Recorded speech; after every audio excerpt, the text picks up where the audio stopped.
So curtsy lunge with weights in a goblet squat, a goblet hold position. Curtsy lunges are a type of single leg squat. We are adding balance for extra credit. Step, cross behind. It's not about the back foot, it's about the front foot. Maintain upright posture along the whole entire exercise.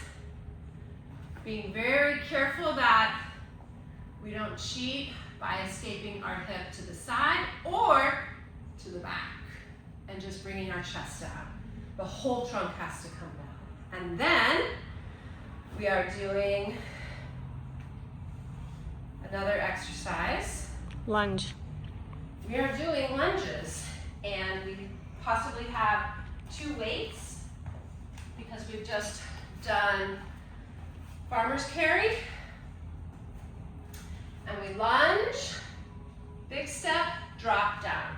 Here we can also extra credit with the balance, and the trunk can maintain upright posture, or if we want to really feel the glutes on fire, we let ourselves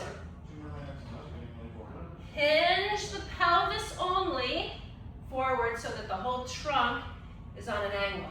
Being careful that we're not just arching the back, letting the hips fall back. That will release the glutes from their work.